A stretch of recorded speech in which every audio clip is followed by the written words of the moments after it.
Hi friends, പുതിയൊരു വീഡിയോയിലേക്ക് ഏവർക്കും സ്വാഗതം. ഇന്ന് നമ്മളിവിടെ ചർച്ച ചെയ്യാൻ പോകുന്നത് വളരെ വ്യത്യസ്തമായിട്ടുള്ള വിഷയമാണ്. ഈ അടുത്ത കാലത്തായിട്ട് കണ്ടുവരുന്ന ഒരു ട്രെൻഡാണ് ആൾക്കാർ ഡിജിറ്റൽ യുഗത്തിൽ നിന്ന് അനലോഗ് യുഗത്തിലേക്ക് ഒരു ചാഞ്ചാട്ടം നടത്തുന്നു. അതിന് ഏറ്റവും റിലേറ്റബിൾ ആയിട്ടുള്ള കുറച്ച് എക്സാമ്പിളും കൂടെ ഞാൻ പറയാം. അതായത് ക്ലാസ് ഡി ആംപ്ലിഫയറുകൾ ഇറങ്ങിയ കാലത്ത് വലിയ ട്രെൻഡിങ് ആയിരുന്നു.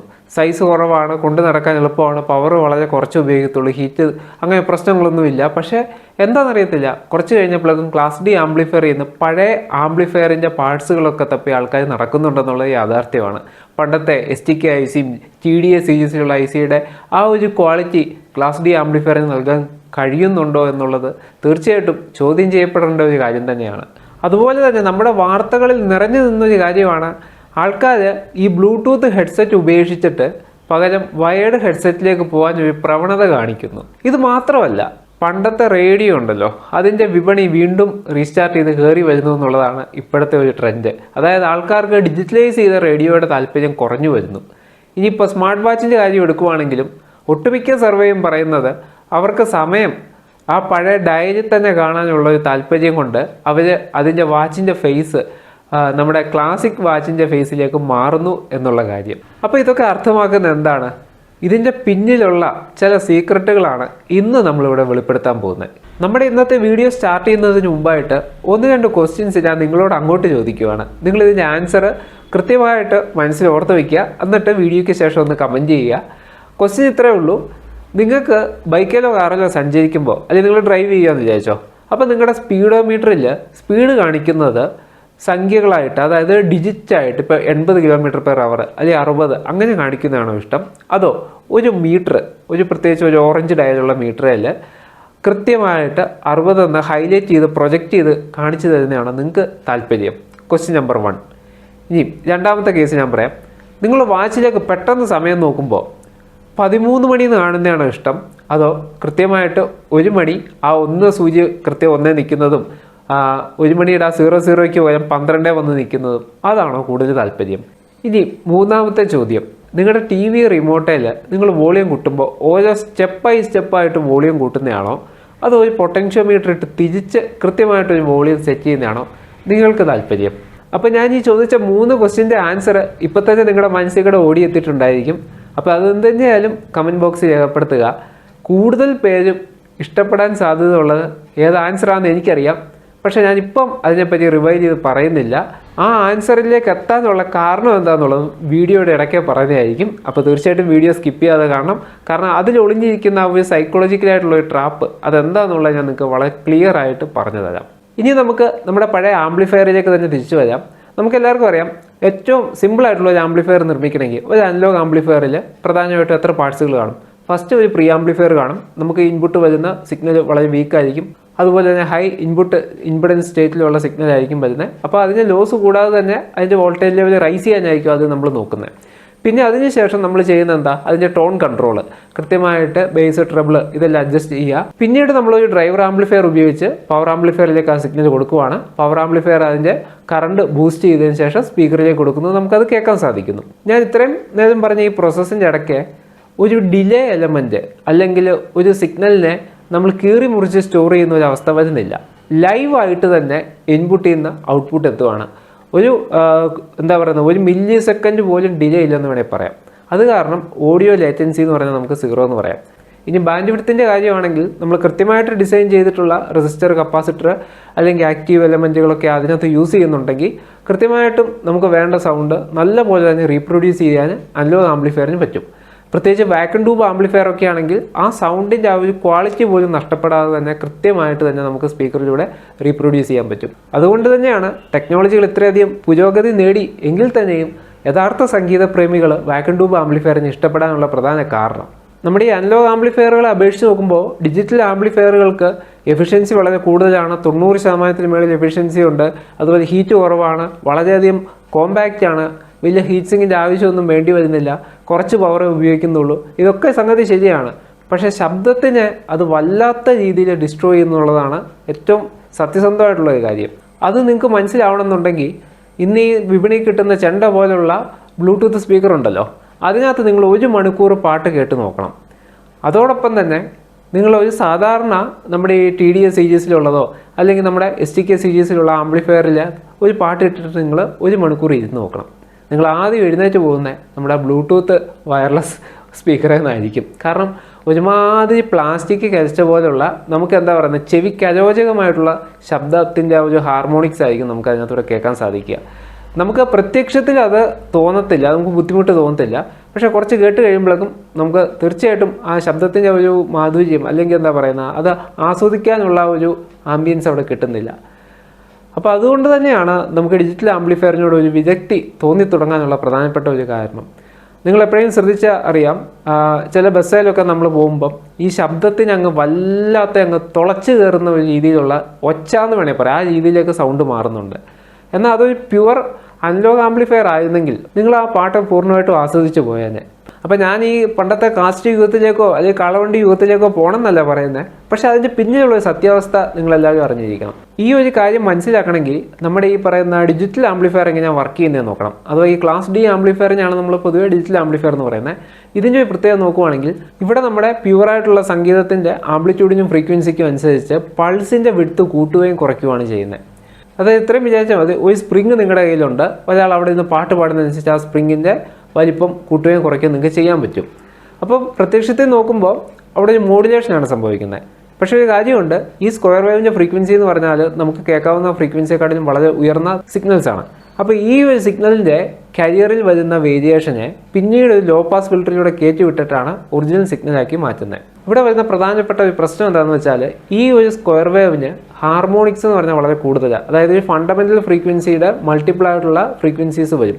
ഉദാഹരണം പറഞ്ഞാൽ നമ്മളിപ്പോൾ ഒരു 100 ഹെഡ്സ് എടുക്കുവാണെങ്കിൽ അതിൻ്റെ മൾട്ടിപ്പിൾ ആയിട്ടുള്ള 200, 400, 600 അങ്ങനെ പല റേഞ്ചിലുള്ള ഫ്രീക്വൻസീസ് റീപ്രൊഡ്യൂസ് ചെയ്യും. അപ്പോൾ ഇത് നമ്മൾ കൃത്യമായിട്ട് ഫിൽട്ടർ ചെയ്തില്ല എന്നുണ്ടെങ്കിൽ നമുക്ക് സ്പീക്കറൊക്കെ പല അപശബ്ദങ്ങളും കേട്ടെന്നിരിക്കും. നമ്മുടെ ഒറിജിനൽ ശബ്ദത്തിൻ്റെ കൂടെ തന്നെ ഷാഡോ ആയിട്ട് തന്നെ ഇതും വരുന്നുണ്ട്. ഒരു പക്ഷേ അത് നമുക്ക് ഡയറക്റ്റായിട്ട് കേൾക്കാൻ പറ്റിയെന്ന് ഇരിക്കില്ല, പക്ഷേ നമ്മുടെ ചെവിക്ക് അതൊരു അസ്വസ്ഥത ഉണ്ടാക്കുന്ന രീതിയിലായിരിക്കും ബിഹേവ് ചെയ്യുന്നത്. അതാണ് ഇടയ്ക്ക് ഒരു പ്ലാസ്റ്റിക്കിൻ്റെ ഒക്കെ ഒരു സൗണ്ട് പോലെ ഈ ഹാർമോണിക്സ് എല്ലാം കൂടെ വന്നിട്ട് നമുക്കൊരു കിഴപ്പായിട്ട് നമുക്ക് തോന്നുന്നത്. പിന്നെ രണ്ടാമതായിട്ട് ഞാൻ ഒബ്സർവ് ചെയ്ത ഒരു കാര്യമാണ്, നമ്മുടെ ഈ ഡിജിറ്റൽ ആംപ്ലിഫയറുകൾ അനലോഗ് സിസ്റ്റമായിട്ട് ഇൻ്റർകണക്ട് ചെയ്യുമ്പോൾ വളരെയധികം നോയ്സുകൾ സ്പീക്കറിൽ നിന്ന് കേൾക്കുന്നു, പ്രത്യേകിച്ച് പൊട്ടലും ചീറ്റലൊക്കെ. നിങ്ങൾക്കറിയാം, ഒരു FM-ൻ്റെ ഒരു അനലോഗ് റിസീവർ എടുത്തിട്ട് ഡിജിറ്റൽ ആംപ്ലിഫയർ കൊടുക്കുവാണെങ്കിൽ നമുക്ക് സ്റ്റേഷൻ ട്യൂൺ ചെയ്ത് കിട്ടുന്നെങ്കിൽ പോലും വല്ലാത്ത നോയ്സ് ആയിരിക്കും, ചിലപ്പോൾ സ്റ്റേഷൻ പോലും കിട്ടത്തില്ല. ഇനി അതല്ല, നമ്മളൊരു സാധാരണ ഒരു അനലോഗ് ഒരു വോയിസാണ് നിങ്ങൾ ആംപ്ലിഫൈ ചെയ്യുന്നെങ്കിലും ബാക്ക്ഗ്രൗണ്ടിൽ എന്തൊക്കെയോ ഒരു മൂളിച്ച അല്ലെങ്കിൽ നമുക്ക് എന്താ പറയുന്നത് ഒരു സൈലൻ്റ് ആയിട്ടുള്ള ഒരു പിൻഡ്രോപ്പ് സൈലൻ്റ് അവിടെ കിട്ടത്തില്ല എന്നുള്ളത് 100% ഉറപ്പാണ്. അപ്പോൾ അങ്ങനെ ചില പ്രശ്നങ്ങളുണ്ട്. അതെല്ലാം ഡിപ്പെൻഡ് ചെയ്യുന്നത് നമ്മുടെ ഈ ഫിൽറ്ററിൻ്റെ ഡിസൈനെ ആണ്. ഇനി കാലാകാലങ്ങളിൽ ഇതിൻ്റെ കപ്പാസിറ്ററിൻ്റെ ഒക്കെ പോരായ്മകളുണ്ടോ അല്ലെങ്കിൽ ഇതിനകത്തെ ഇൻഡക്ടർ കപ്പാസിറ്റർ കോമ്പിനേഷൻ്റെ ഒക്കെ എന്തെങ്കിലുമൊക്കെ എഫക്റ്റ് കൊണ്ട് ഏജിങ് കൊണ്ടൊക്കെ ഈ പറയുന്ന ക്യാരക്ടറിസ്റ്റിക്സിൽ വ്യത്യാസം വരാം. പിന്നെ അടുത്ത ഏറ്റവും വലിയ പ്രോബ്ലമാണ് ഈ ഡിജിറ്റൽ ആംപ്ലിഫയർ സൃഷ്ടിക്കുന്ന നോയ്സുകൾ തൊട്ടടുത്തൂടെ പോകുന്ന അനലോഗ് കേബിളിലും കയറി പിടിക്കും. അപ്പോൾ അത് കാരണം നമ്മളൊരു ഓഡിയോ ലൈൻ റെക്കോർഡിംഗ് ഒക്കെ ചെയ്യുമ്പോഴാണ് ഇതിൻ്റെ പ്രശ്നം നമുക്ക് രൂക്ഷമായിട്ട് അനുഭവപ്പെടുന്നത്. അപ്പോൾ നമ്മളെപ്പോഴും ഓർക്കുക, ഒരു ശബ്ദത്തെ അതിൻ്റെ പൂർണ്ണ രൂപത്തിൽ ഏറ്റവും ഭംഗിയായിട്ട് റീപ്രൊഡ്യൂസ് ചെയ്യാൻ പറ്റുന്ന ക്ലാസ് എ ആംപ്ലിഫയറുകളാണ്. അതിൻ്റെ കാര്യം ഒരു സിഗ്നലിൻ്റെ 360 ഡിഗ്രി, അതായത് നമ്മുടെ ഓഡിയോ സിഗ്നലിൻ്റെ പോസിറ്റീവ് ഭാഗവും നെഗറ്റീവ് ഭാഗം യാതൊരു ഡിസ്ട്രോഷൻ ഇല്ലാതെ അതിന് ആംപ്ലിഫൈ ചെയ്യാൻ സാധിക്കും. പക്ഷേ ഒരു കുഴപ്പമുണ്ട്, കണ്ടമാനം ഹീറ്റ് ജനറേറ്റ് ചെയ്യും. അത് നല്ലതായിട്ട് ഡിസിപ്പേറ്റ് ചെയ്തില്ല എന്നുണ്ടെങ്കിൽ അതിൻ്റെ ആക്റ്റീവ് എലമെൻറ്റ് കത്തിപ്പോവുകയും ചെയ്യും. അടുത്തതായിട്ട് ഞാൻ പറയാൻ പോകുന്ന ഒരു കാര്യം നിങ്ങൾ വളരെ ശ്രദ്ധിച്ച് കേൾക്കണം. അതിനുശേഷം നിങ്ങളുടെ ഒരു അഭിപ്രായം എന്താണെന്നും കൂടെ പറയണം. അത് എനിക്ക് മാത്രം തോന്നുകയാണോ ഇനി എല്ലാവർക്കും തോന്നുകയാണോ എന്ന് എനിക്കൊന്ന് അറിയണമല്ലോ. നമ്മുടെയൊക്കെ പണ്ട് കാലത്തെ കാസറ്റ് റെക്കോർഡറുകൾ, പ്രത്യേകിച്ച് വോക്ക്മാൻ, സോണിയുടെ ഒക്കെ വോക്ക്മാൻ സീരീസിലുള്ള ആ ഒരു കൊണ്ടു നടക്കുന്ന സംഗതി, അതിനകത്ത് കാസറ്റ് ഇട്ടിട്ട് സോണിയുടെ തന്നെ ഹെഡ്സെറ്റ് കേൾക്കുമ്പോൾ നമുക്ക് ആ പാട്ടിൽ ലയിച്ചിരിക്കാൻ അല്ലെങ്കിൽ നമുക്ക് ചുറ്റുമുള്ളൊന്നും കാണത്തില്ല എന്ന് പറയുന്ന പോലത്തെ നമുക്കൊരു ആനന്ദമാണ് അതിൽ നിന്ന് കിട്ടുന്നത്. പക്ഷേ ആ ഒരു ക്വാളിറ്റി നമുക്കൊരു MP3 പ്ലെയറിൽ നിന്ന് കിട്ടുന്നുണ്ടോ എന്നുള്ളത് സംശയമാണ്. അല്ലെങ്കിൽ ഒരു MP3 ഫയൽ പ്ലേ ചെയ്യുമ്പോൾ ഇപ്പോൾ ഫ്ലാഗ് എക്സ്റ്റൻഷനുള്ള ഹൈ റെസൊല്യൂഷൻ ഓഡിയോ ഒക്കെ ഉണ്ട്, എങ്കിലും വളരെയധികം ആൾക്കാർ ഉപയോഗിക്കുന്ന MP3 തന്നെയാണ്. അപ്പം ഇവിടെ വരുന്ന പ്രശ്നം എന്താണെന്ന് വെച്ചാൽ നമ്മുടെ സിഗ്നൽസിനെ സാമ്പിൾ ചെയ്യുന്ന ഡിജിറ്റലൈസ് ചെയ്യുമ്പോഴേക്കും ചില ഇൻഫർമേഷൻസ് അവിടെ നഷ്ടപ്പെടുന്നുണ്ട്. അപ്പോൾ ഇവിടെ നമ്മൾ ആംപ്ലിഫയറിൻ്റെ കാര്യങ്ങൾ പറഞ്ഞു. ഇനി നമ്മുടെ വയേർഡ് ഹെഡ്സെറ്റും ബ്ലൂടൂത്ത് ഹെഡ്സെറ്റിലേക്കും വരാം. നമുക്കറിയാം, നമ്മൾ പണ്ട് കാലത്തൊക്കെ മൊബൈൽ ഫോണിലായിക്കോട്ടെ അല്ലെങ്കിൽ നമ്മൾ കൊണ്ടു നടക്കുന്ന പോർട്ടബിൾ മീഡിയ പ്ലെയറിലായിക്കോട്ടെ എല്ലാം വയേർഡ് ഹെഡ്സെറ്റ് ഉപയോഗിച്ചുകൊണ്ടിരുന്നത്. അങ്ങനെ നമ്മുടെ ഈ വയേർഡ് ഹെഡ്സെറ്റ് വളരെ കോമൺ ആയിട്ട് ഉപയോഗിച്ചുകൊണ്ടിരുന്ന കാലഘട്ടത്തിൻ്റെ ഇടയ്ക്കാണ് ബ്ലൂടൂത്ത് ഹെഡ്സെറ്റുകൾ രംഗപ്രവേശം ചെയ്തത്. ആദ്യകാലത്തെ ബ്ലൂടൂത്ത് ഹെഡ്സെറ്റൊക്കെ മോണോ ടൈപ്പ് ആയിരുന്നു. നമ്മുടെ ചെവിയിൽ ഇങ്ങനെ ടാഗ് പോലെ തൂക്കിയിടുന്ന ടൈപ്പാണ്. അത്യാവശ്യം കോൺവെർസേഷന് വേണ്ടി മാത്രമാണ് ഉപയോഗിച്ചുകൊണ്ടിരുന്നത്. ബാൻഡ് വിഡ്ത്ത് വളരെയധികം ശോകമായിരുന്നു. നമുക്കറിയാം, ഉപയോഗിച്ചുകൊണ്ടിരിക്കുമ്പോൾ വളരെ എന്താ പറയുക, അടഞ്ഞ ഒരു സൗണ്ട്, ആ രീതിയിലാണ് നമ്മുടെ പണ്ടത്തെ കോളാമ്പിയിൽ നിന്ന് കേൾക്കുന്ന സൗണ്ട് പോലെയായിരുന്നു. പിന്നീട് ടെക്നോളജിയൊക്കെ അപ്ഗ്രേഡേഷൻ വന്നപ്പം അതിൻ്റെ സോഫ്റ്റ്വെയറിലും കോഡക്കിലും അതുപോലെ തന്നെ ബ്ലൂടൂത്തിൻ്റെ ഹാർഡ്വെയറിലൊക്കെ ഒത്തിരി വ്യത്യാസങ്ങൾ വന്നു. അപ്പോൾ നമുക്ക് വളരെയധികം ബാൻഡ് വിഡ്ത്ത് കൂടിയതും നല്ല ശബ്ദത്തിൻ്റെ ക്വാളിറ്റി ഉള്ളതുമായിട്ടുള്ള വിവിധ തരത്തിലുള്ള വയർലെസ് ഹെഡ്സെറ്റുകൾ നിലവിൽ വന്നു. ആദ്യമൊക്കെ നെക്ക് ടൈപ്പായിരുന്നു നമ്മൾ എക്സർസൈസ് ചെയ്യാനൊക്കെ പോകുമ്പോഴൊക്കെ ഉപയോഗിച്ചുകൊണ്ടിരുന്നത്. പിന്നീട് നമ്മൾ ചെവി വെച്ച് കഴിഞ്ഞാൽ പിന്നെ ഇൻസ്റ്റാൾ ആൻഡ് ഫോർഗെറ്റ് എന്നുള്ള രീതിയിലുള്ള ട്രൂ ആയിട്ടുള്ള വയർലെസ് ഇയർബഡ്സൊക്കെ വന്നു. അത് ശരിക്കും അനുഗ്രഹം തന്നെയായിരുന്നു. ആദ്യ തലമുറ ഈ പറഞ്ഞ നെക്ക് ബാൻഡിനെ വെച്ച് നോക്കുമ്പോഴേക്കും വളരെ ഫ്രീ ആയിട്ട്, പ്രത്യേകിച്ച് ഒരു വള്ളിയുടെ സഹായം പോലും ഇല്ലാതെ കൊണ്ടു നടക്കാൻ സാധിക്കുന്നു. നമുക്ക് പാട്ടോ വാർത്തയോ കോൺവെർസേഷനോ എന്ത് വേണമെങ്കിലും നമുക്ക് ഹാൻഡ്സ് ഫ്രീ ആയിട്ട്, യഥാർത്ഥത്തിലുള്ള ഹാൻഡ്സ് ഫ്രീ ആയിട്ട് നടക്കാനൊക്കെ അത് സഹായകരമായി. അങ്ങനെ നമ്മുടെ ഈ വയർലെസ് ഇയർബഡ്സും അതുപോലെ നെക്ക് ബാൻഡും ഒക്കെ വളരെ കത്തി ജ്വലിച്ച് നിൽക്കുന്ന ആ കാലഘട്ടത്തിൽ ഒരു വയേർഡ് ഹെഡ്സെറ്റ് മേടിക്കുക എന്ന് പറഞ്ഞാൽ നാണക്കേടായിരുന്നു. പക്ഷെ എന്താണെന്നറിയത്തില്ല, ഇപ്പോൾ ട്രെൻഡ് പതുക്കെ മാറി വരുന്നുണ്ട്. അപ്പോൾ അതിൽ ഏറ്റവും പ്രധാനപ്പെട്ട ഒരു കാരണം എന്ന് പറഞ്ഞാൽ ഒന്നാമത്തെ കാര്യമാണ് ലേറ്റൻസി. ഒരു സാധാരണ വയേർഡ് ഹെഡ്സെറ്റ് നിങ്ങൾ ഫോണിൽ കുത്തിയിട്ട് ഒരു ഗെയിം കളിക്കുകയോ അല്ലെങ്കിൽ ഒരു ഇൻസ്ട്രുമെൻറ്റ് വായിക്കുകയോ ചെയ്യുവാണെങ്കിൽ അന്നേരം തന്നെ നിങ്ങൾക്ക് അത് ചെവിയിൽ കേൾക്കാൻ സാധിക്കും. ഡിലേ ഇല്ലയെന്ന് തന്നെ നമുക്ക് പറയാം. പക്ഷേ നമ്മളൊരു ബ്ലൂടൂത്ത് ഹെഡ്സെറ്റ് ഉപയോഗിക്കുന്നെങ്കിൽ നമ്മൾ ഈ ഇവിടുന്ന് കൊടുക്കുന്ന ഡേറ്റയെ ഫസ്റ്റ് കംപ്രസ് ചെയ്യണം, അതിനുശേഷം അതിനെ എൻകോഡ് ചെയ്യണം, എൻകോഡ് ചെയ്തതിന് ശേഷം ബ്ലൂടൂത്ത് ട്രാൻസ്മിറ്റർ വഴി ട്രാൻസ്മിറ്റ് ചെയ്യണം. അത് ബ്ലൂടൂത്ത് ഹെഡ്സെറ്റിലെത്തി റിസീവ് ചെയ്ത് ഡീമോഡുലേറ്റ് ചെയ്ത് ഡീക്രിപ്റ്റ് ചെയ്ത് എല്ലാ പ്രോസസ്സും കഴിയുമ്പോഴേക്കും ഒരു ചെറിയ ഇത്ര മില്ലി സെക്കൻഡ് ഡിലേ കാണും. മിക്കവാറും അത് ഏറ്റവും നല്ല ഹെഡ്സെറ്റൊക്കെ ആണെങ്കിൽ 10 മില്ലി സെക്കൻഡിലൊക്കെ താഴെ കാണത്തുള്ളൂ. പക്ഷേ പലപ്പോഴും ഇതിൻ്റെ ഈ ലാറ്റൻസി എന്ന് പറയുന്നത് വളരെ കൂടി വരുന്ന അവസ്ഥ ചില സന്ദർഭങ്ങളിൽ ഉണ്ടാവാറുണ്ട്. പ്രത്യേകിച്ച് നമ്മുടെ ചുറ്റും വളരെയധികം ബ്ലൂടൂത്ത് ഹെഡ്സെറ്റുകൾ ഉപയോഗിക്കുമ്പോൾ ഈ ഫ്രീക്വൻസി ഒന്നിൽ നിന്ന് മറ്റൊന്നിലേക്ക് ഇങ്ങനെ ഹോപ്പ് ചെയ്യും. അപ്പോൾ ഓരോ ചാനൽ സ്വിച്ച് ചെയ്ത് പോവും. അപ്പോൾ അങ്ങനെ വരുമ്പോഴേക്കും കൃത്യമായിട്ട് ഇത് ആ ചാനലുമായിട്ട് ലിങ്ക് നഷ്ടപ്പെടാനും അല്ലെങ്കിൽ അതിൻ്റെ ബാൻഡ് വിഡ്ത്തിനെ അഫക്റ്റ് ചെയ്യാനൊക്കെയുള്ള സാധ്യതയുണ്ട്. അത് ഒന്നാമത്തെ കാര്യം. അപ്പോൾ അതുകൊണ്ട് തന്നെ ലേറ്റൻസി വളരെ മുഖ്യമായിട്ടുള്ള ഒരു കാര്യമാണ്. രണ്ടാമത്, നിങ്ങൾ എപ്പോഴെങ്കിലും ശ്രദ്ധിച്ചിട്ടുണ്ടോ എന്നറിയില്ല, നമ്മൾ ഈ ബ്ലൂടൂത്ത് ഹെഡ്സെറ്റും വെച്ചുകൊണ്ട് കുറച്ച് ദൂരം അങ്ങ് നടന്നു കഴിയുമ്പോഴേക്കും ചിലപ്പോൾ ഒരു ചെവിയിൽ അതവിടെ കട്ടായി പോകും. എന്നിട്ട് നമ്മളിങ്ങനെ തിരിയുമ്പോഴായിരിക്കും ആ ചെവി കേൾക്കുന്നത്. എന്നിട്ട് നമ്മൾ കുറച്ചും കൂടെ മുന്നോട്ട് വരുമ്പോൾ രണ്ടും കട്ടായിപ്പോയി. തിരിച്ചു വരുമ്പോൾ നമ്മൾ കേട്ടുകൊണ്ടിരുന്ന പാട്ട് വളരെ ഫാസ്റ്റായിട്ട് ഓടിപ്പോകുന്നതായിട്ട് നമുക്ക് തോന്നും. ഇതെല്ലാം സൂചിപ്പിക്കുന്നത് ഇതൊരു ബഫറിങ് ഡിവൈസാണ്. അതായത് ഡേറ്റ കണ്ടിന്യൂസ് ആയിട്ട് അയക്കുമെന്ന് നമുക്ക് തോന്നും. പക്ഷേ ഈ അയക്കുന്ന ഡേറ്റയെല്ലാം കൃത്യമായിട്ട് അടുക്കി വെച്ച് കിട്ടുമ്പോൾ അടുക്കി വയ്ക്കും, എന്നിട്ട് ഒന്നിച്ച് ഡെലിവറി ചെയ്യും. അപ്പോൾ അതുകൊണ്ടുള്ള പ്രധാന പ്രശ്നം എന്ന് വെച്ചാൽ ലൈവ് അല്ല നിങ്ങൾ ബ്ലൂടൂത്ത് ഹെഡ്സെറ്റിൽ നിന്ന് കേൾക്കുന്ന ആ ഒരു ഓഡിയോ എന്ന് പറയുന്നത്. അതായത് ഇത്ര മില്ലി സെക്കൻഡുകൾക്ക് മുമ്പ് ട്രാൻസ്മിറ്റ് ചെയ്ത ഡേറ്റയെ അടുക്കി വെച്ച് ബഫർ ചെയ്തിട്ട് അയച്ചു തരുന്നതാണ്. അതുകൊണ്ടാണ് അങ്ങനെ ഒരു ഡിലേ നിങ്ങൾക്ക് അവിടെ ഫീൽ ചെയ്യുന്നത്. ഈ ബ്ലൂടൂത്ത് ഹെഡ്സെറ്റുകളുടെ രണ്ടാമത്തെ ഏറ്റവും വലിയ ഫ്രീക്വൻ്റ് ആയിട്ട് വരുന്ന ഒരു പ്രോബ്ലമാണ്, ഒരു പക്ഷേ ഞാൻ നിങ്ങളൊക്കെ മിക്കവാറും അനുഭവിക്കാറുള്ള ഒരു കാര്യമാണ്, ഈ സാധനം എടുത്ത് ചെവി വയ്ക്കും, പക്ഷേ സമയത്തിന് ഇത് പെയറാവത്തില്ല. എന്നാ വലിയ ബ്രാൻഡ് ആയിക്കോട്ടെ, ചില സമയത്ത് എന്താ പറയുക ഇറസ്പോൺസിബിളായിട്ടുള്ള രീതിയിലേക്ക് ഇത് ബിഹേവ് ചെയ്യാറുണ്ട്. അപ്പോൾ നമുക്ക് വല്ലാത്തൊരു ഫ്രസ്ട്രേഷൻ വരും. അത് മിക്കവാറും നമ്മൾ ഒരു അത്യാവശ്യ സന്ദർഭത്തിൽ പെട്ടിരിക്കുമ്പോഴായിരിക്കും ഇങ്ങനൊരു കാര്യം നടക്കുക. അത് കാരണം റെഡി പ്ലഗ്, അതായത് എടുക്കുക, പ്ലഗ് ചെയ്യുക, യൂസ് ചെയ്യുക, ആ ഒരു കാര്യം ചില സമയത്തെങ്കിലും ഇവന്മാർ ഉടക്ക് കാണിക്കാറുണ്ട്. അത് പ്രധാനപ്പെട്ട ഒരു കാരണമാണ് ആൾക്കാരെ ബ്ലൂടൂത്തിൽ നിന്ന് പിന്തിരിപ്പിക്കുക എന്നുള്ളത്. ഈ ഒരു കാര്യം പൊതുവേ ആൾക്കാർ ഫേസ് ചെയ്യാറുണ്ട്, പക്ഷേ അത് പറയാറില്ല എന്നുള്ളതാണ് യാഥാർത്ഥ്യം. പിന്നെ മൂന്നാമതായിട്ട് എനിക്ക് തോന്നിയിട്ടുള്ള ഒരു കാര്യം എന്ന് വെച്ചാൽ ഇതിൻ്റെ ബാറ്ററി ബാക്കപ്പുമായിട്ട് ബന്ധപ്പെട്ട കാര്യമാണ്. നമ്മളിപ്പോൾ ഒരു അത്യാവശ്യം എമർജൻസി ആയിട്ട് ഒരു കോൺഫറൻസിലോ അല്ലെങ്കിൽ നമ്മുടെ ബോസുമായിട്ട് ഡിസ്കസ് ചെയ്യുന്ന ഒരു സാഹചര്യം, അല്ലെങ്കിൽ ഗൂഗിൾ മീറ്റ് ആയിക്കോട്ടെ, ക്ലാസ്സുകളൊക്കെ കണ്ടക്ട് ചെയ്യുമ്പോഴായിരിക്കും നമ്മൾ ഇൻ കേസ് അത് ചാർജ് ചെയ്യാൻ നമ്മൾ മറന്നുപോയി, അല്ലെങ്കിൽ നമ്മൾ കേസിൽ നിന്ന് എടുത്ത് കുറച്ച് ടൈം പുറത്ത് വെച്ചിട്ടാണ് നമ്മൾ ഉപയോഗിക്കുന്നതെങ്കിൽ പെട്ടെന്ന് തീർന്നു പോകും. അപ്പോൾ നമുക്ക് ഇതിൻ്റെ ചാർജിനെ പറ്റി ഒരു ധാരണ ഇല്ല എന്നുണ്ടെങ്കിൽ പെട്ടെന്നായിട്ടുള്ള ഇൻട്രപ്ഷൻ നമ്മുടെ വർക്ക് ഫ്ലോയെ ബാധിക്കും. അതും നമുക്ക് എമർജൻസി സിറ്റുവേഷൻ വരുമ്പോൾ നമുക്ക് പണി തരും. ഒരു സാധാരണക്കാരൻ മേടിക്കുന്ന ബ്ലൂടൂത്ത് ഹെഡ്സെറ്റ് എന്ന് പറഞ്ഞാൽ ഒരു 3000 രൂപയ്ക്കുള്ളിൽ നിൽക്കുന്നതായിരിക്കും. ഏറ്റവും അങ്ങനെ ഹയർ എൻഡിലേക്കൊന്നും പോകണ്ട, നമ്മൾ സാധാരണക്കാരുടെ ഒരു ബഡ്ജറ്റ് വിചാരിച്ചാൽ മതി. ഇത്തരം ബ്ലൂടൂത്ത് ഹെഡ്സെറ്റുകളുടെ പരമാവധി ആയുസ് എന്ന് പറഞ്ഞാൽ ഏകദേശം 3 വർഷത്തോളമാണ്. അപ്പോൾ ഒരു 3 വർഷം കാലയളവ് കഴിയുമ്പോഴേക്കും പതുക്കെ ഇത് ഡീഗ്രേഡ് ചെയ്ത് തുടങ്ങും. ചിലപ്പോൾ 3 വർഷം പോലും നിൽക്കത്തില്ല. അപ്പം നമുക്ക് എന്താ പറയുന്നത്, ബാറ്ററി ബാക്കപ്പ് കുറയുന്നു, നമുക്ക് ഫ്രീക്വൻ്റ് ആയിട്ട് ഇത് കുത്തിയിടേണ്ട ഒരു അവസ്ഥ വരുന്നു. അപ്പോൾ സ്വാഭാവികമായിട്ടും നമ്മൾ ഇവനെ കൂടെ കൊണ്ടുപോകാനുള്ള ഒരു ചാൻസ് കുറഞ്ഞു വരും. ഞാനിപ്പോഴും ഓർക്കുന്നുണ്ട്, ഞാൻ പണ്ട് ഒരു സോണിയുടെ വയേർഡ് ഹെഡ്സെറ്റ് 3.5mm ഉള്ള മൊബൈലിന് വേണ്ടി ആദ്യമായിട്ട് മേടിച്ചത്. അത് ഇപ്പോഴും വളരെ ക്ലിയർ ആയിട്ട് തന്നെ വർക്ക് ചെയ്യുന്നു. ഒരു 10 വർഷമെങ്കിലും ആയി കാണും. പക്ഷേ എങ്കിൽ പോലും അതിൻ്റെ ആ സൗണ്ട് ക്വാളിറ്റിക്കും ഫിഡിലിറ്റിക്കൊന്നും യാതൊരു മാറ്റവും വന്നിട്ടില്ല എന്നുള്ളതാണ് ഏറ്റവും അതിശയകരമായ കാര്യം. ഇനി ഇത് മാത്രമല്ല കേട്ടോ, ഒരു കാര്യം കൂടെ ഉണ്ട്. നമ്മൾ ഇതിൽ ഉപയോഗിക്കുന്ന മൈക്രോഫോൺ ഒരു റെക്കോർഡിംഗ് പർപ്പസിന് ഉപയോഗിക്കുന്നെങ്കിൽ, നമ്മളിപ്പോൾ ഒരു ലൈവായിട്ട് പാട്ട് പാടുക അല്ലെങ്കിൽ നമുക്കൊരു വോയിസ് ഓവർ കൊടുക്കണമെങ്കിൽ ബ്ലൂടൂത്ത് ഹെഡ്സെറ്റിൻ്റെ മൈക്രോഫോൺ എന്ന് പറയുന്നത് വളരെ ശോകമാണ്. അത് ഉപയോഗിച്ച് കഴിഞ്ഞാൽ മഫ്ഡ് ആയിട്ടുള്ള രീതിയിലായിരിക്കും റെക്കോർഡ് ചെയ്തിട്ട് പ്ലേ ബാക്ക് ചെയ്യുമ്പോൾ നമുക്ക് കേൾക്കാൻ സാധിക്കുക. എന്നാൽ ഒരു വയർഡ് ഹെഡ്സെറ്റ് ഉപയോഗിക്കുന്നെങ്കിൽ നേരിട്ട് തന്നെയാണ് ഹാർഡ്വെയറിലേക്ക് ആ സിഗ്നൽ എത്തുന്നത്. ഇടയ്ക്ക് ഇൻ്റർമീഡിയറ്റ് പ്രോസസ്സിംഗ് ഒന്നുമില്ല, ലാഗില്ല, വോയിസിൻ്റെ സിങ്കിങ്ങിൻ്റെ പ്രോബ്ലം വരത്തില്ല. അത് നിങ്ങൾക്ക് ചിലപ്പോൾ റെക്കോർഡ് ചെയ്യുമ്പോൾ കാണാറുണ്ട്, നമ്മൾ ചുണ്ടനക്കും പക്ഷേ റെക്കോർഡിങ് കുറച്ച് കഴിയുമ്പോൾ അവിടെ എത്താറുള്ളൂ.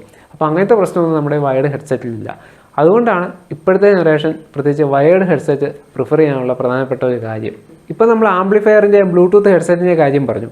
ഇനി ഞാൻ തുടക്കത്തിൽ ചോദിച്ച ഒരു ക്വസ്റ്റ്യൻ ഇതായിരുന്നു, നിങ്ങൾക്ക് ഒരു വാച്ചിൽ സമയം, അതായത് അതിൻ്റെ ക്ലാസിക്കായിട്ടുള്ള ലുക്കിൽ കാണാനാണോ ഇഷ്ടം, അതോ എന്താ പറയുന്നത് 13 മണിന്ന് കാണാനാണോ ഇഷ്ടം, അതുപോലെ സ്പീഡോമീറ്റർ നോക്കുവാണെങ്കിൽ 60 കാണാനാണോ ഇഷ്ടം, 60 എഴുതി വെച്ചേക്കുന്ന കാണാനാണോ?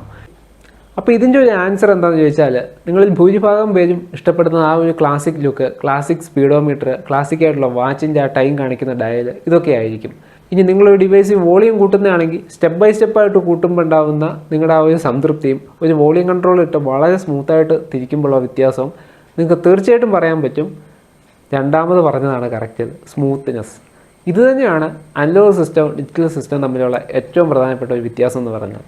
നമ്മളൊരു ഡിജിറ്റൽ സിസ്റ്റം എടുക്കുകയാണെങ്കിൽ ഒന്നല്ലെങ്കിൽ ആശാന്റെ നെഞ്ചത്ത് അല്ലെങ്കിൽ കളരിക്ക് പുറത്ത്. പ്രത്യേകിച്ച് ഡിജിറ്റൽ കൺട്രോൾ ആംപ്ലിഫയർ ആണെങ്കിൽ 1, 2, 3 അതിൻ്റെ ഇടയ്ക്കുള്ള പോയിന്റ് സംഗതികൾ അവിടെ കാണത്തില്ല.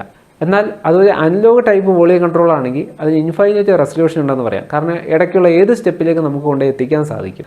അത് മനസ്സിലാക്കണമെങ്കിൽ നമ്മുടെ പണ്ടത്തെ സോണിയുടെ വോക്ക്മാനകത്ത് ഒരു കാസറ്റ് ഇട്ട് നിങ്ങൾ കേൾക്കുമ്പോൾ വോളിയം കൂട്ടുന്നതും ഇപ്പോഴത്തെ നിങ്ങളുടെ ഫോണിൽ ബ്ലൂടൂത്ത് ഹെഡ്സെറ്റ് വെച്ചിട്ട് വോളിയം കൂട്ടുകയും കുറയ്ക്കുകയും തമ്മിലുള്ള ആ വ്യത്യാസം, ആ സ്റ്റെപ്പിലുണ്ടാകുന്ന വ്യത്യാസം നിങ്ങൾ തീർച്ചയായിട്ടും മനസ്സിലാക്കിയാൽ അത് നിങ്ങൾക്ക് ക്ലിക്കാവും. അപ്പോൾ ഇതെല്ലാം സൂചിപ്പിക്കുന്നത് മനുഷ്യൻ്റെ തലച്ചോറിന് പെട്ടെന്ന് റെക്കഗ്നൈസ് ചെയ്യാനും ഒരു സംതൃപ്തി നൽകുന്നതും തീർച്ചയായിട്ടും അനലോഗ് തന്നെയാണ്. നിങ്ങളൊരു ക്ലോക്കിൽ 13 മണി എന്ന് കാണുമ്പോൾ നിങ്ങൾക്ക് ഒരു പക്ഷേ നിങ്ങളുടെ വയറ് വിശപ്പിൻ്റെ വിളിക്കത്തില്ല. പക്ഷേ കൃത്യം ക്ലോക്ക് 1 മണി എന്നുള്ള സമയം അതേ രീതിയിൽ ഇങ്ങനെ കാണിക്കുമ്പോൾ ചോറുണ്ണാറായ എന്നുള്ളൊരു ഉൾവിളി വരും. അത് സത്യമല്ലേ? അതുപോലെ തന്നെ നിങ്ങൾ ഡ്രൈവ് ചെയ്യുമ്പോൾ ഒരു 59 കിലോമീറ്റർ എന്ന് കാണിക്കുന്നതും എന്നാൽ നിങ്ങളുടെ ആ സൂചി 60ൻ്റെ അടുത്ത് എത്തി നിൽക്കുന്നതും നിങ്ങൾക്ക് കുറച്ചും കൂടെ ഒരു സ്പോർട്ടി ലുക്ക്, നിങ്ങളുടെ മനസ്സിന് ഒരു സാറ്റിസ്ഫാക്ഷൻ, ഒരു 60 സ്പീഡിലാണ് ഞാൻ പോകുന്നതെന്നുള്ളൊരു ഫീല് നൽകുന്നത് രണ്ടാമത് പറഞ്ഞ മീറ്റർ തന്നെയാണ്. ഒരു സ്ക്രീനിൽ നിങ്ങൾ 59 കിലോമീറ്റർ എന്ന് അവിടെ എഴുതി കാണിക്കുമ്പോൾ അത് 0ൽ നിന്ന് 59ലേക്ക് പോയ സ്റ്റെപ്പുകൾ നിങ്ങൾ കാണുന്നില്ല. പക്ഷേ നിങ്ങളൊരു അനലോഗ് സ്പീഡോമീറ്റർ ആണെങ്കിൽ ആ പോകുന്ന കാര്യങ്ങൾ ഫുള്ള് അവിടെ റിഫ്ലക്റ്റ് ചെയ്യും. ആ റേറ്റ് ഓഫ് ചേഞ്ച് നിങ്ങൾക്ക് അവിടെ കാണാൻ സാധിക്കും. ഈ ഒരു സമയത്ത് നിങ്ങളുടെ ബ്രെയിൻ 0ൽ നിന്ന് 59 കിലോമീറ്റർ എത്തി അല്ലെങ്കിൽ ഈ ഒരു പാത കൃത്യമായിട്ട് പിന്നിട്ടെന്ന് രജിസ്റ്റർ ചെയ്യും. ഏതാണ്ട് ഇതൊക്കെ തന്നെയാണ് നമ്മളൊരു പൊട്ടൻഷ്യോമീറ്റർ തിരിക്കുമ്പോഴും ഒരു ബട്ടൺ കുത്തി ഇരിക്കുമ്പോഴും വരുന്ന വ്യത്യാസം. ഇനി ഇതുമായിട്ട് റിലേറ്റ് ചെയ്യാവുന്ന ഏറ്റവും നല്ലൊരു എക്സാമ്പിൾ പറയാം. നിങ്ങളൊരു ഏറ്റവും മോസ്റ്റ് മോഡേൺ ആയിട്ടുള്ള സോഫ്റ്റ്വെയർ ബേസ് ചെയ്തിട്ടുള്ള റേഡിയോ എടുക്കുക. അതിൽ നിങ്ങൾ സ്റ്റേഷൻ്റെ പേര് ജസ്റ്റ് ഒന്ന് വോയിസ് കമാൻഡ് കൊടുത്ത് കഴിഞ്ഞാൽ കൃത്യമായിട്ട് ട്യൂൺ ചെയ്ത് കിട്ടും, നിങ്ങൾക്ക് സ്റ്റേഷൻ കേൾക്കാം. 2, ഒരു പഴയ അനലോഗ് റേഡിയോ എടുക്കുക. അതിൽ സ്റ്റേഷൻ നിങ്ങൾ മാനുവലായിട്ട് തിരിക്കണം, കൃത്യമായിട്ട് ട്യൂൺ ചെയ്യണം, അതുപോലെ വോളിയം കൺട്രോൾ എല്ലാം കറക്റ്റായിട്ട് വെച്ച് ആൻറ്റിനൊക്കെ കണക്ട് ചെയ്താലേ നിങ്ങൾക്ക് അത് കേൾക്കത്തുള്ളൂ. പ്രത്യക്ഷത്തിൽ നോക്കുമ്പോൾ നമുക്ക് എളുപ്പം തോന്നുന്ന ഒന്നാമത്തെ കാര്യമാണ് ഡിജിറ്റൽ ആയിട്ടുള്ള സോഫ്റ്റ്വെയർ ബേസ് ചെയ്തിട്ടുള്ള റേഡിയോ. ജസ്റ്റ് നിങ്ങൾ വോയിസ് കമാൻഡ് പറഞ്ഞു കഴിഞ്ഞാൽ റേഡിയോ കേൾക്കുന്നു, അത് അത്രേ ഉള്ളൂ. അവിടെ വേറെ കൂടുതലൊന്നും സംഭവിക്കുന്നില്ല. അപ്പോൾ നമ്മുടെ മനസ്സിന് ഇനിഷ്യലി അതൊരു കൺവീനിയൻ്റ് ആണെന്ന് തോന്നും, പക്ഷേ അവിടെ ഒരു റിവാർഡ് അവിടെ കിട്ടുന്നില്ല. പക്ഷേ രണ്ടാമത്തെ കേസ് നോക്കിയേ, നിങ്ങൾ കഷ്ടപ്പെട്ടിട്ട് തിരിക്കുന്നു, ഒന്ന് അധ്വാനിക്കുന്നുണ്ട്, അവിടെ ഫിസിക്കലായിട്ട് നിങ്ങൾ ടച്ച് ചെയ്യുന്നുണ്ട്, നിങ്ങൾക്ക് ആ ഡയൽ അവിടെ നീങ്ങുന്ന കാണുന്നുണ്ട്, കറക്റ്റ് ദൂരെ എവിടെ നിന്നോ സ്റ്റേഷൻ അടുത്ത് അതിൻ്റെ ശബ്ദം കൂടി വരുന്നതായിട്ട് തോന്നുന്നുണ്ട്, ഒരു സ്പോട്ടിലെത്തി നിങ്ങളെ ട്യൂൺ ചെയ്ത് ലോക്കാക്കുന്നുണ്ട്. അപ്പം നിങ്ങൾക്ക് കിട്ടുന്ന ഒരു സംതൃപ്തി എന്ന് പറഞ്ഞാൽ ഞാൻ ഇത്രയും കഷ്ടപ്പെട്ടിട്ടാണ് അത് കിട്ടിയത്, അപ്പം നമുക്ക് അതിനൊരു വിലയുള്ളതായിട്ട് തോന്നും. ശരിയല്ലേ ഞാൻ പറഞ്ഞേ? ഇത് തന്നെയാണ് പണ്ട് നിങ്ങളൊരു ഫിലിമിൽ ഫോട്ടോ എടുക്കുമ്പോഴും ഇപ്പം നിങ്ങളുടെ ഫോണിൽ ഫോട്ടോ എടുക്കുമ്പോഴും തമ്മിലുള്ള വ്യത്യാസം. പണ്ട് ഒരു ഫിലിമിൽ ഫോട്ടോ എടുക്കണമെങ്കിൽ നിങ്ങൾ അത്രമേൽ എക്സ്പേർട്ട് ആയിരിക്കണം, കൃത്യമായിട്ട് എക്സ്പോഷർ റേറ്റ് മനസ്സിലാക്കണം, അതുപോലെ തന്നെ വൈബ്രേഷൻ പാടില്ലാത്ത സർഫസിൽ വെച്ചെടുക്കണം. ബ്ലറായി പോയി കഴിഞ്ഞാൽ നമ്മുടെ ഫിലിം വേസ്റ്റ് ആവും. അപ്പോൾ എടുക്കുന്ന ഫോട്ടോയ്ക്ക് ഒരു വിലയുണ്ട്. പക്ഷെ ഇപ്പം അങ്ങനെയല്ല, നമ്മൾ ക്ലിക്ക് ചെയ്ത് അങ്ങ് വിടുകയാണ് ചെയ്യുന്നത്. അപ്പോൾ ചിലപ്പം ഒരു യാത്രയിൽ തന്നെ ഒരേപോലെയുള്ള ഒരു 500 ഷോട്ടെങ്കിലും കാണാതിരിക്കില്ല. അപ്പോൾ ഇതെല്ലാം അർത്ഥമാക്കുന്നത് അനലോഗ് സിസ്റ്റത്തിന് നൽകുന്ന ഒരു സാറ്റിസ്ഫാക്ഷൻ ഡിജിറ്റൽ സിസ്റ്റത്തിന് നൽകാൻ സാധിക്കുന്നില്ല. നമ്മുടെ ജോലി എളുപ്പമാക്കുന്നുണ്ട്, പക്ഷേ അതൊരു മടുപ്പുളവാക്കുകയും ചെയ്യും. ഞാൻ നേരത്തെ പറഞ്ഞ പോലെ തന്നെ കുറച്ച് കഷ്ടപ്പെട്ട് തിരിച്ച് കിട്ടുന്ന ആ ഒരു ഔട്ട്പുട്ടിന് വിലയുണ്ട്. അപ്പം നമ്മൾ മനുഷ്യരെ സംബന്ധിച്ചിടത്തോളം നമ്മളിപ്പോൾ ജീവിക്കുന്നത് വളരെയധികം സോഫ്റ്റ്വെയർ അപ്ഡേറ്റ് ചെയ്ത, അതായത് നമ്മുടെ തലച്ചോറിൻ്റെ സോഫ്റ്റ്വെയർ അപ്ഡേറ്റ് ചെയ്ത ഒരു ലോകത്താണ്. പക്ഷേ ഹാർഡ്വെയർ നമ്മുടെ പ്രാകൃതമായിട്ടുള്ള ഹാർഡ്വെയർ തന്നെയാണ്. അതുകൊണ്ട് തന്നെയാണ് നമ്മുടെ ആ ഒരു പഴയ ഹണ്ടിങ് സ്വഭാവം. നമുക്കറിയാം, വേട്ടയാടി നടന്നിട്ട് ഭക്ഷണം കിട്ടി അത് പാകം ചെയ്ത് കഴിക്കുമ്പോൾ ഉണ്ടാകുന്ന ഒരു സാറ്റിസ്ഫാക്ഷൻ നിങ്ങളൊന്ന് ആലോചിച്ച് വയ്ക്കുക. അല്ലെങ്കിൽ ഒരു അധ്വാനിച്ചിട്ട്, അതിൻ്റെ പുതിയ ഫോമാണ് അധ്വാനിച്ചത്, അങ്ങനെ അധ്വാനിച്ചിട്ട് ആഹാരം ഉണ്ടാക്കി കഴിക്കുന്നതും ചുമ്മാ ഇരിക്കുമ്പം നമുക്ക് എന്തെങ്കിലും സ്ഥിരമായിട്ട് കിട്ടുമ്പോൾ അതിന് വില ഉണ്ടാവുമോ, അല്ലെങ്കിൽ അതിനൊരു കഴിക്കുന്ന ഒരു സാറ്റിസ്ഫാക്ഷൻ ഉണ്ടാവുമോ? ഇത് തന്നെയാണ് ഇലക്ട്രോണിക്സിൽ പോലും സംഭവിച്ചിട്ടുള്ളത്. ആ ഒരു സൈക്കോളജി അതാണ് ഞാൻ ഇടയ്ക്ക് പറഞ്ഞ വീഡിയോയുടെ ഇടയ്ക്ക് ഞാൻ ആ കാര്യം പറയാമെന്ന് പറഞ്ഞത്. നമ്മുടെ ഈ ഡിജിറ്റൽ യുഗത്തിലെ മറ്റൊരു ട്രെൻഡാണ് റീമാസ്റ്റർ ചെയ്ത സിനിമകൾ ഇപ്പോഴത്തെ തലമുറകൾ കാണാൻ താല്പര്യപ്പെടുന്നു എന്നുള്ള കാര്യം.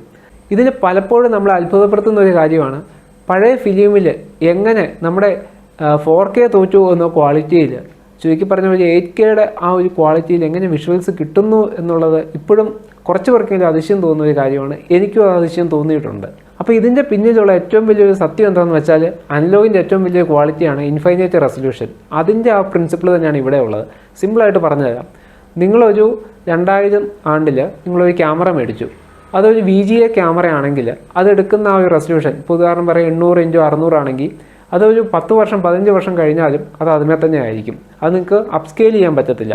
ഇൻ കേസ് AI ഉപയോഗിച്ച് അപ്സ്കെയിൽ ചെയ്യാമെങ്കിലും നാച്ചുറലായിട്ട് അത് അപ്സ്കെയിൽ ചെയ്യാൻ പറ്റത്തില്ല.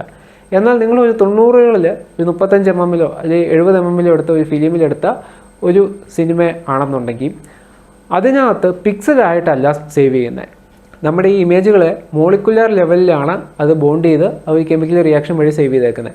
അതുകൊണ്ട് തന്നെ ഈ ഒരു ഫിലിം നമ്മൾ എടുത്തിട്ട് അത് എത്ര എൻലാർജ് ചെയ്താലും അതിൻ്റെ ക്വാളിറ്റി നഷ്ടപ്പെടുന്നില്ല. അല്ലെങ്കിൽ മോളിക്കുലർ ലെവലിലേക്ക് അത് എൻലാർജ് ചെയ്യണം. അത്ര എൻലാർജ് ചെയ്യുക എന്ന് പറഞ്ഞാൽ ഒരു 8K റെസൊല്യൂഷനോട് തുല്യം. അതായത് മൈക്രോമീറ്റർ തുടങ്ങി നാനോമീറ്റർ സ്കെയിലിൽ വരെയുള്ള പിക്സൽ ഇൻഫർമേഷൻ അതിനകത്ത് അടങ്ങിയിട്ടുണ്ട്. അതാണ് ഏറ്റവും വലിയ സത്യം. പിന്നെ ഇന്നത്തെ പോലെ ചതുരക്കള്ളിയുള്ള പിക്സൽ ആയിരിക്കത്തില്ല. ആ നാച്ചുറലായിട്ട് ആ ലെൻസിൽ വന്ന് പതിച്ച ഇമേജിന് അപ്പാടെ ആ രീതിയിലുള്ള മോളിക്കുലർ ചേഞ്ചസ് ആയിട്ടാണ് അതിനകത്ത് രേഖപ്പെടുത്തിയിട്ടുള്ളത്. അതായത് ഇവിടെ റീമാസ്റ്റർ ചെയ്യുമ്പോൾ യഥാർത്ഥത്തിൽ ചെയ്യുന്നത്, നമ്മുടെ ഈ ഫിലിം റോളിലെ ഓരോ ഫിലിമും നമ്മൾ സെപ്പറേറ്റ് ഉള്ള ഒരു ഹൈ റെസൊല്യൂഷൻ ക്യാമറ ഉപയോഗിച്ചിട്ട് ഫോട്ടോ എടുക്കും. ഫോട്ടോ എടുത്തിട്ട് ഓരോ ബൈ ഫ്രെയിം ആയിട്ട് സേവ് ചെയ്യും. എന്നിട്ട് ഈ ഫ്രെയിമുകളെല്ലാം കൂട്ടി വെച്ചിട്ട് ഓടിച്ചു വിടും. അപ്പോഴാണ് നമുക്ക് ആ പഴയ സിനിമയുടെ ആ ഫുൾ ക്വാളിറ്റി നമുക്ക് ഇപ്പം സ്ക്രീനിൽ കാണാൻ സാധിക്കുന്നത്. അപ്പോൾ ഇത്രയും റെസൊല്യൂഷൻ നമുക്ക് അവിടെ ലഭ്യമാവും എന്നുള്ളത് കൊണ്ടാണ് ഇന്ന് വളരെ പ്രമുഖമായിട്ടുള്ള സിനിമകൾ പോലും ഐമാക്സിൻ്റെ തന്നെ ഫിലിം, പ്രത്യേക ടൈപ്പിലുള്ള ഫിലിമിൽ റെക്കോർഡ് ചെയ്യുന്നത്, അത് പ്ലേ ബാക്ക് ചെയ്യുന്നത്. കാരണം നമുക്ക് ആ സിഗ്നലിൻ്റെ ക്വാളിറ്റി അവിടെ നഷ്ടപ്പെടുന്നില്ല. ഇൻഫൈനൈറ്റ് റെസൊല്യൂഷൻ ഉണ്ട്. അതായത് ഒരു സാധാരണ ഡിജിറ്റൽ ക്യാമറയ്ക്ക് കണ്ടെത്താൻ സാധിക്കാത്ത ചില ഇൻഫർമേഷൻ കൂടി ആ ഒപ്റ്റിക്കൽ ലെൻസിൽ കൂടെ വരുന്ന ഇൻഫർമേഷനെ പൂർണ്ണമായിട്ടും സ്വാംശീകരിക്കാൻ നമ്മുടെ ഈ ഫിലിമുകൾക്ക് കഴിയും. അതിലൊത്തിരി റിസർച്ചുകൾ നടക്കുന്നുണ്ട്. കൂടുതൽ ലൈറ്റ് സെൻസിറ്റീവ് ആയിട്ടുള്ള ഫിലിമുകളൊക്കെ ഡെവലപ്പ് ചെയ്ത് വരുന്നുണ്ട്. ഇനി ഭാവിയിൽ ട്രെൻഡിങ് ആയി വരാൻ സാധ്യതയുള്ള ഒരു കാര്യം കൂടി പറഞ്ഞുകൊള്ളട്ടെ. നമ്മുടെ പഴയ അനലോഗ് ആയിട്ടുള്ള ടെലിവിഷൻ ട്രാൻസ്മിഷനും റേഡിയോ ഒക്കെ ഒരു പക്ഷേ ഇനി മുന്നോട്ടുള്ള തലമുറ തിരിച്ചു വന്നേക്കാം. ഇപ്പോൾ എല്ലാം ഇൻ്റർനെറ്റ് അധിഷ്ഠിതമാണ്. ഇതിൻ്റെ ഒരു പ്രശ്നം എന്താണെന്ന് വെച്ചാൽ, ഒന്നല്ലെങ്കിൽ ഉണ്ട് അല്ലെങ്കിൽ ഇല്ല എന്നുള്ള സ്റ്റേറ്റ് മാത്രമേ ഇതിനകത്തുള്ളൂ. വിശദമായിട്ട് പറയുവാണെങ്കിൽ, നിങ്ങൾ ഇൻ്റർനെറ്റ് ബേസ് ചെയ്തിട്ടുള്ള റേഡിയോ കേൾക്കുന്നെങ്കിൽ എന്തെങ്കിലും രീതിയിലുള്ള ഒരു നെറ്റിന് ഒരു പ്രശ്നം വന്നു കഴിഞ്ഞാൽ അന്നേരം അത് ഇൻറ്ററപ്റ്റ് ആവും. അതായത് നമുക്കത് കേൾക്കാൻ സാധിക്കത്തില്ല. ഇനി സ്ട്രീമിങ്ങിൽ എന്തെങ്കിലും ബഫറിങ് പ്രശ്നങ്ങളോ അങ്ങനെയൊക്കെ വരുവാണെങ്കിൽ ഒരു ക്ലിക്ക് നോയ്സ്, അല്ലെങ്കിൽ എന്താ പറയുന്നത്, ETH ഉപയോഗിക്കുന്നവർ കാർമേഘങ്ങൾ വന്ന് മൂടി കഴിയുമ്പോഴേക്കും പിക്ചർ ഫ്രീസായിട്ട് നിൽക്കും. പക്ഷേ നിങ്ങളുടെ പണ്ടത്തെ ദൂരദർശനിൽ സിഗ്നൽ വീക്കാണെങ്കിൽ പോലും അവിടെ എന്താണ് നടക്കുന്നതെന്ന് അല്ലെങ്കിൽ എന്താ സംഭവിക്കുന്നതെന്ന് നമുക്ക് അവിടെ കേൾക്കാനും ചെറുതായിട്ട് കാണാനെങ്കിലും പറ്റും. ഒന്നും വേണ്ട, നമ്മുടെ റേഡിയോ ഇൻ കേസ് സിഗ്നൽ വീക്കാണ്, നമ്മളൊരു അടച്ച മുറിയിലായിരിക്കുന്നെങ്കിൽ കൂടി നമുക്ക് വ്യക്തമായിട്ട് സിഗ്നൽ സ്ട്രെങ്ത് ഗ്രാജുവലായിട്ടേ കുറയുന്നുള്ളൂ, നമുക്കത് കേൾക്കാൻ സാധിക്കും. അവിടെ ഉണ്ട് അല്ലെങ്കിൽ ഇല്ല എന്നുള്ളൊരവസ്ഥയില്ല, കുറച്ച് ഉണ്ട്, അതെങ്കിലും നമുക്ക് റീപ്രൊഡ്യൂസ് ചെയ്യാൻ പറ്റും. പക്ഷേ ഡിജിറ്റലിൻ്റെ കേസ് അങ്ങനെയല്ല. ഒരു സിഗ്നൽ ലോസ് അവിടെ സംഭവിച്ചു കഴിഞ്ഞാൽ ആ സിഗ്നലിൻ്റെ മുഴുവൻ, അതായത് ബാക്കിയുള്ള നമുക്ക് കിട്ടേണ്ട ഇൻഫർമേഷൻ എന്താണെന്ന് പോലും അവിടെ അറിയാൻ മാർഗ്ഗമില്ല. അതാണ് ഇടയ്ക്ക് പിക്ചർ ഫ്രീസിങ്ങും, അല്ലെങ്കിൽ ഒരു സ്പീക്കറിൻ്റെ കേസിൽ, പ്രത്യേകിച്ച് നമ്മൾ ബ്ലൂടൂത്ത് സ്പീക്കറൊക്കെ ആണെങ്കിൽ ഒരു സിഗ്നൽ പരിധിക്കപ്പുറം കുറഞ്ഞു കഴിയുമ്പോഴേക്കും ഇടയ്ക്കിടയ്ക്ക് കട്ടായി പോകുന്നതും അല്ലെങ്കിൽ ആ ഡ്രോപ്പ് ഔട്ട് വരാനുള്ള പ്രധാനപ്പെട്ട കാരണം. അപ്പോൾ അനലോഗിന് ആ കുഴപ്പമൊന്നും ഇല്ല. സ്പീഡ്, ബാൻഡ് വിഡ്ത്ത്, റിപ്പീറ്റബിലിറ്റി ഇതൊക്കെ ഡിജിറ്റൽ ഡിവൈസിന് കൂടുതലാണെങ്കിൽ കൂടി നമ്മുടെ ഹൃദയത്തിൻ്റെ ബാൻഡ് വിഡ്ത്തിനോട് ഇന്നും അടുത്ത് നിൽക്കുന്നത് അനലോഗ് ഡിവൈസുകൾ തന്നെയാണ്.